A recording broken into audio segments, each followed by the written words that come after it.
All right, so let's jump right into it. We're going to do a deep dive into a really critical moment in European diplomacy. As we speak, Europe is really wrestling with how to bring peace to the ongoing conflict in Ukraine. And it's a complex situation, wouldn't you say? Oh, incredibly complex. Yeah, the decisions that are being made right now, they're going to have, well, huge consequences down the road. Exactly. And for this deep dive, we're going to be looking at a fascinating BBC News segment. It covers a summit of European leaders that just took place in London. They're calling it a summit on securing the future of Europe. No small task. Indeed. Hmm. And especially with the conflict in Ukraine, well, it's already entered its second year. The stakes are incredibly high. Mhm. What were your initial thoughts on the coverage? Well, first of all, the setting itself was pretty amazing. It was at Lancaster House, this historic mansion in London. And it was early spring, beautiful sunshine. And you have 18 European leaders all gathered there, plus President Zelensky. They were there to talk about security guarantees for Ukraine and basically try to figure out a path forward for Europe. It's quite the image, isn't it? So what were some of the key themes or proposals that came out of this gathering? One of the big ideas that the UK's prime minister has been pushing is something he called a coalition of the willing. Okay. A coalition of the willing. Yeah, and essentially it would be a group of European countries who are, well, willing to take a more active leading role in supporting Ukraine. Interesting. Coalition of the willing. It definitely sounds proactive, but it also kind of raises a lot of questions. Who exactly would these willing nations be? Mm. And what exactly would they be willing to do? Are we talking like increased military aid, economic support, or even, peacekeeping forces on the ground? Right, that's what makes it so interesting. The specifics are still a bit fuzzy, but the general idea seems to be that this coalition would work closely with Ukraine to make it much harder to attack. In fact, one official called it trying to make Ukraine into a steeled porcupine. A steeled porcupine. Ray. So basically make it so well defended that Russia wouldn't even think about attacking again. It's a vivid image for sure. But is it actually realistic? I mean, turning Ukraine into a steeled porcupine, that would require a lot of investment, like a serious long-term commitment from these willing nations. And even then, Russia has a powerful military. Would it really be enough to actually stop them? Something to think about. Absolutely. And maybe as a way to prove they're serious, the UK announced this new deal. They're going to give Ukraine over 5,000 air defense missiles. That's a pretty strong signal, wouldn't you say? Yeah, it's a pretty clear example of the UK, putting their money where their mouth is. But aside from that, it kind of makes you wonder if this is actually the most effective way to be helping Ukraine. I mean, could those resources be used better, maybe in other areas like, I don't know, humanitarian aid, or maybe help strengthen Ukraine's economy? It's a complicated situation. There are a lot of factors. For sure. So after the summit, Zelensky met with King Charles briefly, just before heading back to Kiev. Of course, the media had to ask him about that public disagreement he had with President Trump at the White House recently. Ah, yes, that's the elephant in the room. How did Zelensky handle that? It seems like it could have been awkward. Well, he was very careful about it. He kept stressing how important it was to have constructive dialogue. Yeah. And he made sure that everyone remembered who the aggressor was in this conflict. It was pretty smart, really. He kept things focused on the bigger picture and stayed away from any personal, squabbles. Smart move. By making it about a collective response to aggression, he doesn't get pulled into a war of words, which could undermine all this unity he's trying to build. Right, and he also suggested he'd be willing to sign a minerals deal with the U.S., which I thought was interesting. But he was crystal clear that any deal like that would have to include, ironclad security guarantees for Ukraine. It's almost like he was saying, we're open for business, but our security, well, that's not up for debate. It makes sense, doesn't it? It shows a pragmatic approach. He recognizes how important economic partnerships are, but at the same time, he's not compromising on the security or sovereignty of Ukraine. Exactly. And while he was happy to have support from Europe, he also admitted that American backing is still absolutely crucial. Of course. The U.S. is still a global powerhouse, and their political and military support carries, a lot of weight. But that begs the question. What's Europe's long-term strategy here? Can they really make their own way in international security? Or will they always need the U.S. to take the lead?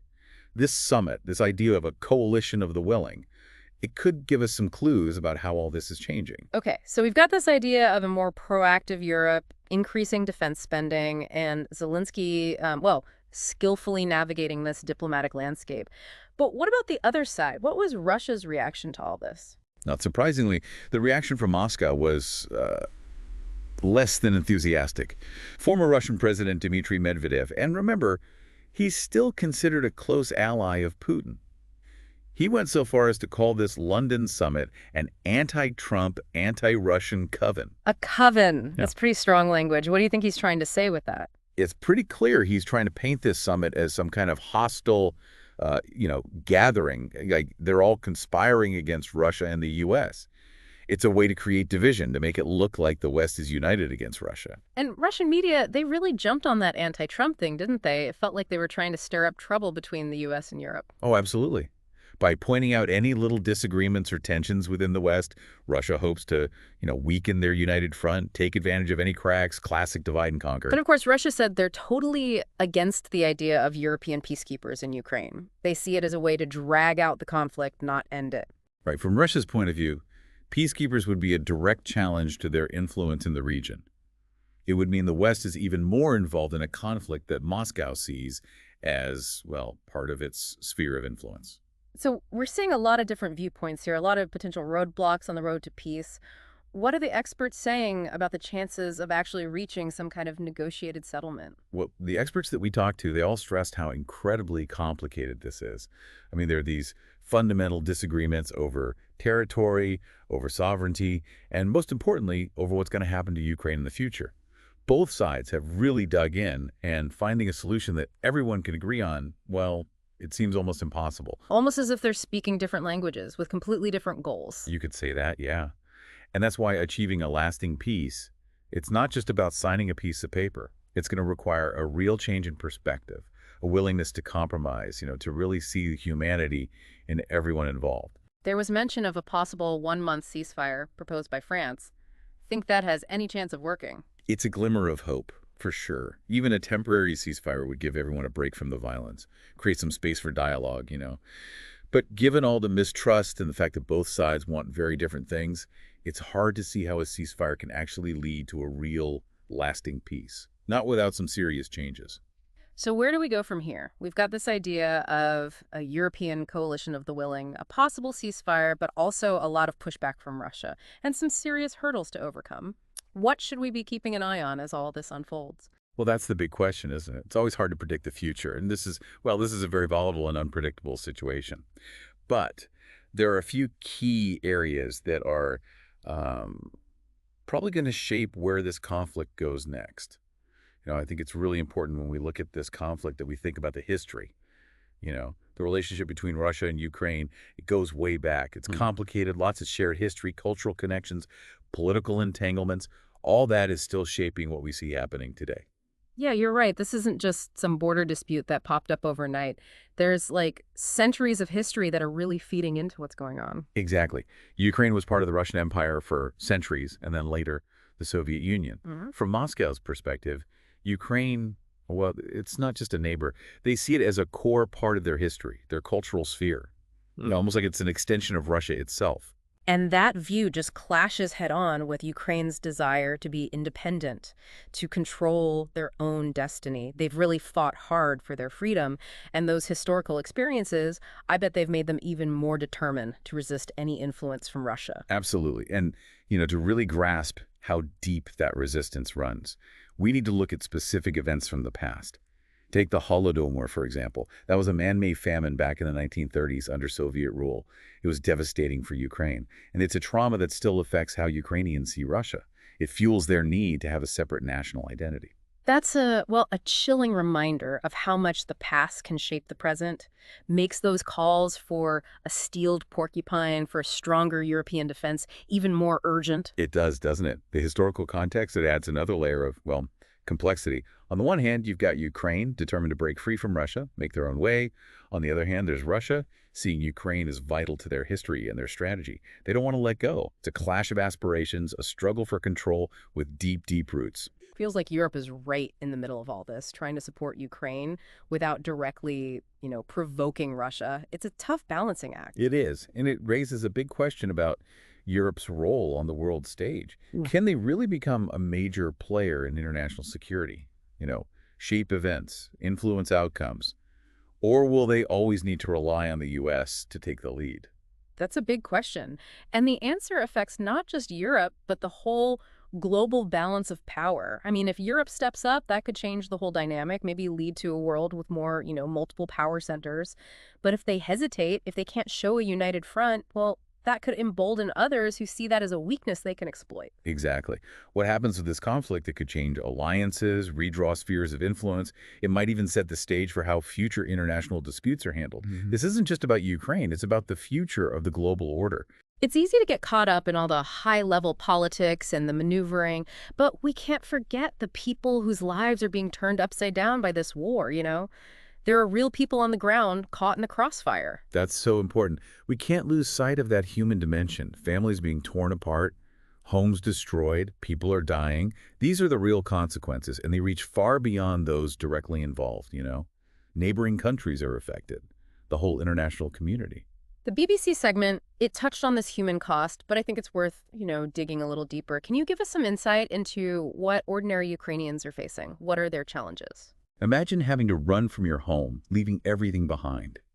Everything you know. Just the clothes on your back. Imagine the fear of living under constant threat of attack, not knowing if you'll see tomorrow. That's reality for so many Ukrainians. And even for those who haven't had to flee, this war has affected their lives in every way, from basic things like food and water to healthcare and education. The psychological impact is huge. Yeah. Many are dealing with trauma, anxiety, just a profound sense of loss. It's just heartbreaking to think about what they're going through. It really makes you remember that behind all the political talk and the strategies, there are real human lives at stake. And they deserve peace, stability, a future without fear and violence. You're so right. And that's why, even though it's complicated, even though there are all these challenges, it's so crucial to keep working for a peaceful solution, to keep looking for a way out of this suffering and towards a future with hope. So as we continue to explore this, this really intricate situation, let's keep those human stories in mind. Their experiences, they really show us what's at stake in these high-level discussions. Now, going back to the politics and the diplomacy, what are some possible scenarios we might see in the coming weeks and months? What should we be paying attention to as all this develops? Predicting the future is always a challenge, especially in a situation that's as fluid and complex as this one. But there are some things that are worth watching very closely. One is how this coalition of the willing, how it actually materializes, who actually joins, what concrete commitments do they make, and how well do they coordinate their efforts. Those are going to be crucial signs of whether they can actually make a difference. Makes sense. It's one thing to have a coalition on paper. It's another to actually make it work in reality. What else should we be looking at? Well, another critical factor is how Russia responds.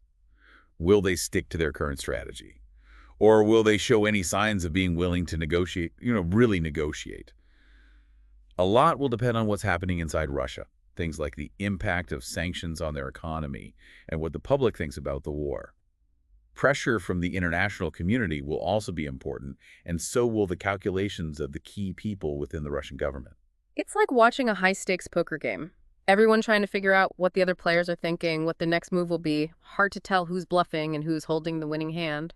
Yeah, that's a good way to put it. There's a lot of posturing and strategizing going on. It's tough to predict what's going to happen. But one thing's certain, the stakes are incredibly high. And if someone miscalculates, well, the consequences could be really bad. And that potential 1-month ceasefire from France, do you think that's actually a realistic path to de-escalation, or is it, just wishful thinking at this point? It's definitely something to keep an eye on. A ceasefire, even a temporary one, it could provide a much-needed break, a chance for everyone to cool down a bit and maybe start talking.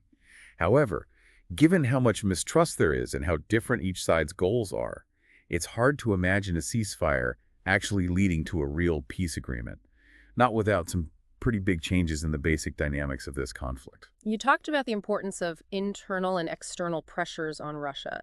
Can you say more about that? What kind of pressures do you mean, and how could they influence Russia's decisions? Well, inside Russia, the economic sanctions from the West, they're definitely starting to have an effect. Their economy is shrinking, inflation's up, and ordinary Russians are feeling it. If those economic problems keep getting worse, well, that could pressure the leadership to find a way out of this war, especially if the Russian public starts to question the war. So public opinion could really be a factor. It could be, yeah. If people in Russia start to wonder about the cost of this war, if they start to question why they're fighting it, Well, that could create a political climate that makes it hard for the leadership to keep going the way they are now. And what about pressure from outside Russia? How can the international community influence them? Well, the UN and other international groups, they keep condemning Russia's actions. That helps isolate them diplomatically and puts pressure on them to follow international rules. And the West, providing Ukraine with military and economic aid, that's another form of pressure. It helps Ukraine resist and makes it harder for Russia to get what they want. So it's a combination of things, both inside and outside Russia, that could maybe shift the balance and create a situation where it's easier to reach a negotiated settlement? Exactly. It's a complex mix of forces. It's hard to say for sure which ones will be decisive in the end, Hmm. but by understanding these dynamics, by watching those key indicators, we can get a better sense of what's really going on and maybe get some clues about what might happen next. You've talked about how important it is to understand what's happening in this conflict, but I think it's just as important to be aware of how the media shapes how we see these events. We're using this BBC News segment for our deep dive, but we have to remember that even when reporting seems objective, it can be influenced by, subtle things, the language they use, how they frame the story, what they choose to emphasize. You're right. We can't just passively absorb information. We need to be critical about it. It's important to be aware of any potential biases, to look at information from different sources, and to come to our own conclusions based on a balanced view of the evidence. So it's about engaging with the information, questioning things, and considering different viewpoints, not just taking things at face value. Precisely. And that's even more important when we're dealing with a conflict like this one, which is so complex and emotionally charged. There are a lot of competing stories, a lot of misinformation and propaganda going around. So it's really crucial to be careful about what information we take in. Speaking of competing stories, how has the media in different countries and regions covered this conflict? Have you seen any big differences in how they portray the war? Oh, huge differences. The media landscape is really diverse. The way they present the conflict can be totally different depending on the politics of the media outlet, where they are, who their audience is. Can you give us some examples? Sure. Like in Russia, the government has tight control over the media, and the story they tell the Russian people is very different from what you'd see in Western media. They often present the war as a necessary defense against NATO expansion, against Western aggression, and they often frame Ukrainian resistance as, Nazism or extremism. That's really different from how it's usually portrayed in Western media. There, Russia is often seen as the aggressor and Ukraine as the victim. Exactly. And even within Western media, there are subtle differences in what they emphasize and how they talk about it. Some focus more on the bigger political implications of the conflict, while others highlight the human cost, the humanitarian crisis. Some are more in favor of military intervention, while others push for diplomacy. It's like looking at the same event through different lenses, each one giving you a slightly different picture, a slightly different interpretation of what's happening. That's a great analogy. And that's why it's so important to look at things from different angles, to be aware of the different stories being told, and to develop our own understanding of what's going on, an understanding that's based on thinking critically. So it's a call for being more media literate, thinking critically, and being active in how we engage with information, not just passively consuming it. Exactly.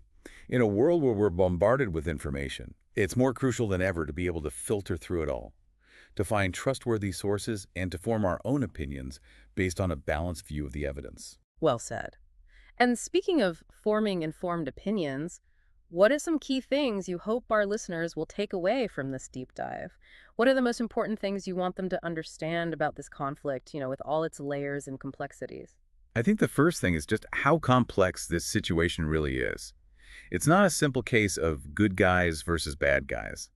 It's this tangled mess of historical grievances, political goals, and competing stories. We have to approach this conflict with nuance and a willingness to consider different perspectives. That's crucial. If we oversimplify things, that can lead to misunderstandings and make it harder to find solutions that actually work. You're absolutely right. And the second takeaway is how important it is to think critically and to get information from a variety of sources. Mhm. Don't just accept what you read or hear at face value.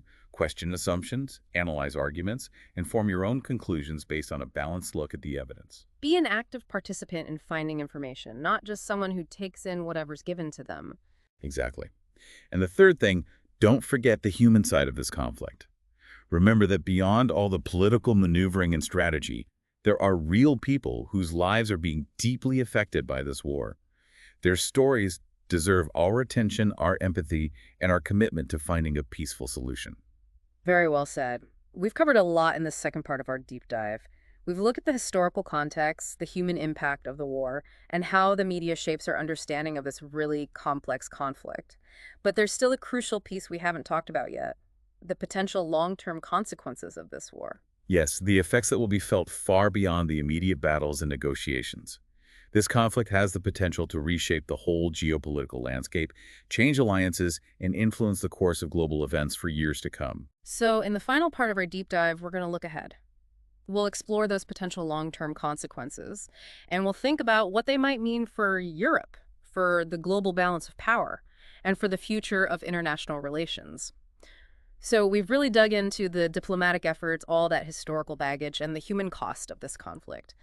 But now let's try to look ahead. What are the potential long-term consequences? How might this war actually reshape the world? Well, that's the question that a lot of experts are grappling with, the fallout from this conflict. It could be felt for generations. It could impact everything, geopolitical alliances, the global economy, everything. Yeah, and in the last couple parts, we talked about the coalition of the willing and that push for more defense spending in Europe. It seems like this whole conflict has been like a wake-up call for a lot of European nations, forced them to really think about their security in a new way. It definitely has. I mean, Right. it's shown how vulnerable Europe's defenses really are. And it's highlighted how important it is for them to be more self-reliant, especially since, well, who knows what the U.S. commitment to European security will look like in the long run. But like we were saying before, just throwing more money at the military, that's not a perfect solution. I mean, there are concerns about taking resources away from other important things, social programs, environmental protection, all that. Oh, absolutely. It's a complex issue, no easy answers. This whole debate about defense spending, it really raises these fundamental questions about what kind of future Europe wants. Do they want one that's all about military strength? Or is there another way, a more, a more nuanced approach? A more nuanced approach. What would that look like? Well, maybe it means a strategy that combines hard power, military power with diplomacy, economic cooperation, Hmm. and a commitment to shared values. Europe would have to invest not just in their armies, but also in preventing conflict and peace building, and in addressing the things that cause instability in the first place. So not just building up armies, but also trying to build cooperation, trust, a world where talking things out wins over violence. Exactly. Real security, it goes way beyond military strength. Yeah. It has to include things like economic stability, social cohesion, and respect for human rights. This war has already put a strain on the relationship between Russia and the West. Do you think this will lead to a permanent break in the global order? Or could it actually, lead to a new era of cooperation and dialogue down the road? That's a tough one to answer. I want to be optimistic. Part of me hopes that this conflict, it could actually spark a new era of global cooperation, where countries realize that their fates are all tied together and they need to work together to solve these big challenges. And the less optimistic part of you. Well, that part worries that this is just the start of a world that's more divided, more unstable, a world with more tension, more arms races, and a higher risk of conflict. So we're at a crossroads. Yeah. And there are different paths we could take. What's going to determine which path we actually choose? I think the actions of key leaders will be really important. Are they going to prioritize cooperation and diplomacy? Or are they going to give in to nationalism and aggression? The choices they make, they're going to have a ripple effect. They'll influence what other countries do and shape the world for a long time. Exactly. And it's not just about leaders, though. Public opinion matters. Yeah. So do things like technology and economic trends. They'll all play a role. This conflict has also really brought the issue of energy security into the spotlight. Europe's dependence on Russian energy, that's become a real vulnerability. Yes, it's really exposed the risk of relying on just one supplier for such a crucial resource. And it's really accelerated the move towards renewables and highlighted how important it is for countries to have diverse energy sources. So you're saying this could actually be a positive thing in a way, pushing for innovation and a shift to more sustainable energy? It could be, yeah. These kinds of crises, they often force us to face some hard truths and to really rethink what's important. We've covered so much in this deep dive. And it's clear that the war in Ukraine has raised a lot of tough, complicated questions. As we wrap things up here, any final thoughts for our listeners? I'd say the most important thing is to, stay engaged, stay informed, and don't lose hope. The world is facing some really big challenges, but it's also a time of, well, of real opportunity. We can build a better future, a world that's more just, more peaceful, but it's going to take courage, compassion, and a willingness to work together. That's a great message to end on. Thank you for joining me for this deep dive. It's been a really eye-opening conversation, a lot to think about. It was my pleasure. And to our listener, thanks for spending time with us exploring these really important issues. Remember, the future isn't set in stone. We all have a part to play in shaping the world we want. So stay curious, stay involved, and never stop asking questions.